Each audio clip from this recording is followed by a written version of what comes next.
Bom, gente, então a gente terminou o bloco passado falando sobre essas questões de como é que as fake news estão impactando na gestão de marcas, e uma das coisas que a gente vem vendo crescendo bastante é a questão do cancelamento, né, de como as pessoas estão cancelando as marcas, cancelando pessoas e por aí vai.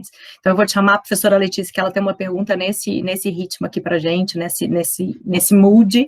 Vamos ver o que a gente tem para discutir sobre essa questão.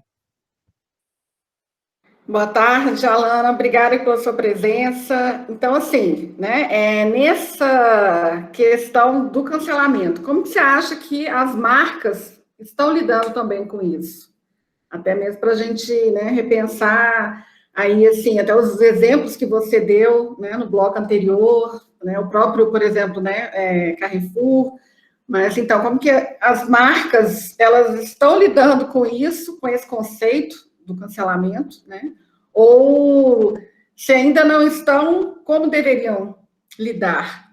Legal, ótimo, Letícia. Eu acho que eu, particularmente, né, sou muito crítica à cultura do cancelamento. É claro que eu acho que ela tem um lugar aí importante de cobrança social, né, de cobrar essas transformações, né, das empresas, das pessoas, e que às vezes a gente sabe que essas transformações elas precisam ser mais provocadas, elas precisam ser de alguma forma mais duras, mas ao mesmo tempo ela demonstra uma intolerância, né, muito grande numa sociedade que já vem enfrentando muitos problemas de intolerância. Então, acho que ela não colabora, né, ela não aceita o outro, ela não aceita o diferente. Então, eu tenho muita dificuldade, né, em olhar para essa cultura do cancelamento e pensar como é que a gente vai crescer a partir dela. Claro que a gente já teve, né, movimentos muito importantes de pressão social, e esses eu sou completamente a favor, eu acho que eles são fundamentais, inclusive, mas essa intolerância, e aí, né, com marcas ou com empresas, eu particularmente acho muito ruim, porque ela não aceita, principalmente, esse processo de crescimento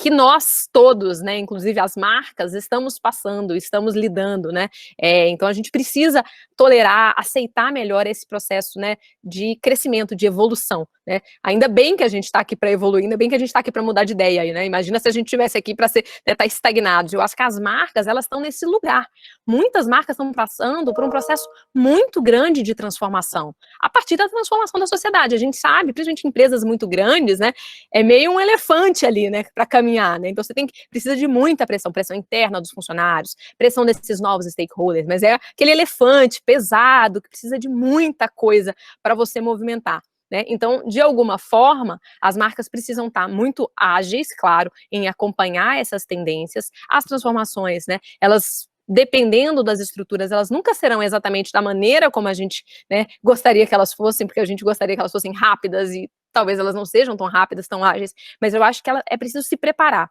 Eu acho que quando a gente pensa na cultura do cancelamento, o impacto nas empresas, é preciso, primeiro, estar bem preparado para lidar com esses cancelamentos, né, fazer um bom raio-x ali de onde você pode ser cancelado, né, o que você tem ali que são, né, a gente estava falando um pouco sobre esse teto de vidro, quais são os seus tetos de vidro, onde você pode, né, trabalhar, onde você já pode, né, de alguma forma, começar a movimentar essas estruturas para acompanhar essa transformação social, e principalmente a verdade. Eu acho que a verdade, ela é fundamental.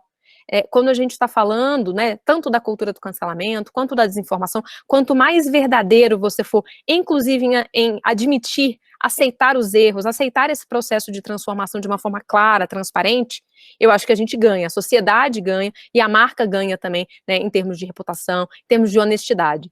Eu acho que também tem uma outra coisa interessante, que são as empresas que se antecipam, né, a esses fenômenos. Eu acho que tem um caso recente muito interessante, a Magazine Luiza, né, se antecipando aí, eu acho que não dá nem para pensar em antecipar quando a gente está falando de um racismo que é histórico, de um problema que é estrutural, mas de alguma forma ela está liderando um movimento, de alguma forma, né, quando ela decide, não sei se todo mundo acompanhou, mas ela decidiu, né, fazer aí o seu processo de trainee só para negros. É um processo, né, que a Luiza, né, a Magazine Luiza, logo que ela anunciou essa decisão, ela foi cancelada por um grupo, né? Houve um movimento de cancelamento ali, mas ela se posicionou, porque tem verdade naquela decisão, né, pelo menos a leitura que a gente faz hoje, né, ela escreveu um artigo para a Folha de São Paulo explicando e batendo o pé por que ela seguiria com aquilo ali, apesar das críticas, apesar do cancelamento de uma parte. Então, como a gente está nesse mundo meio polarizado, em que tudo vai para um lado, tudo vai para o outro, tudo tende a esgarçar os nossos laços, quando você fala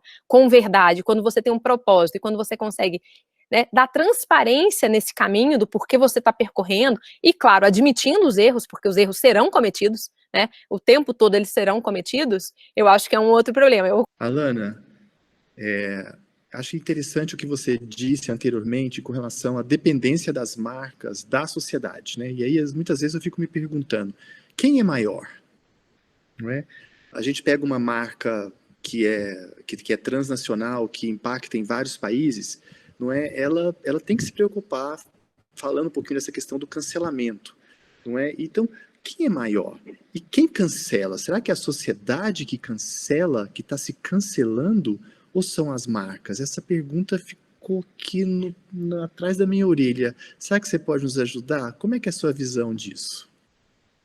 Eliseu, quem cancela, acho que é uma pergunta super interessante, né, e extremamente provocativa. Eu acho que, né, essa é uma pergunta que todo mundo precisa fazer. Quem é que está, né, cancelando? Eu acho, né, que nós estamos nos cancelando, né, aí obviamente chegando num lugar aí, né, mais filosófico, né, e reflexivo, eu acho que quando a gente chega num momento em que a gente não tolera, né, o outro, porque, gente, marcas, né, empresas são feitas por pessoas. A gente não pode imaginar, não, estou aqui discutindo com esse CNPJ. Não, você está discutindo com empresas que fazem, né, aquela empresa, né, que fazem aquela marca. Então, somos nós lidando com outras pessoas, né, e aí a gente não admitindo o erro, né, e a possibilidade de erro dos outros, a gente não admitir a possibilidade de erro nosso, né, será cometido, não tem como, né, vamos cometer muitos erros e vamos aprender com esses erros, né, assim a gente, né, que a gente passa por esse processo de aprendizado. Então, quando você me pergunta, né, quem cancela o quê, eu acho que nós estamos cancelando nós mesmos.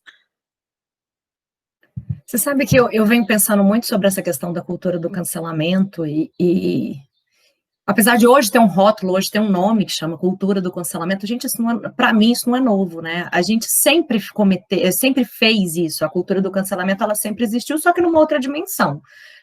Vamos pensar assim, olha, se eu via alguma coisa se eu não gostava de uma pessoa, eu parava de andar com aquela pessoa. Se uma marca não me atendia, eu tinha um comportamento que não me agradasse, eu parava, né, de relacionar com aquela marca ou de consumir aquela marca.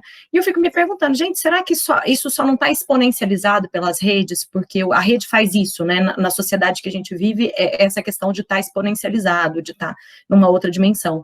Mas, para mim, me parece assim, são sempre comportamentos que sempre existiram e que agora estão mais expostos pelas redes sociais ou que ganham uma dimensão maior pela existência das redes sociais. Mas eu não consigo ver isso como uma coisa que nunca deixou de acontecer, vamos dizer assim, é uma cultura que sempre aconteceu. Mas eu isso acho que tem uma coisa... Fala.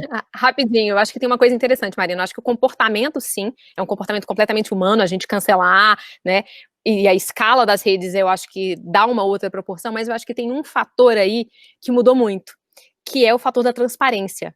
A gente nunca cobrou transparência das empresas com quem a gente relacionava. Então, eu não queria saber, por exemplo, qual era a cadeia de produção dessa garrafinha, dessa marca de água. Eu não tinha, nós como, né, a gente como cidadão, a gente não tinha noção do acesso à informação, de que isso aqui é direito nosso saber.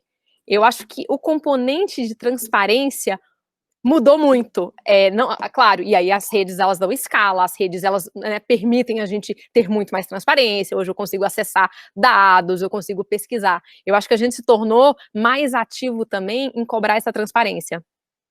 Isso é uma mudança grande no comportamento do consumidor, né? Mas vocês viram que o negócio aqui hoje está polêmico, né? O negócio está na discussão, mas a gente volta daqui um pouquinho com mais um bloco para incentivar ainda mais essas discussões.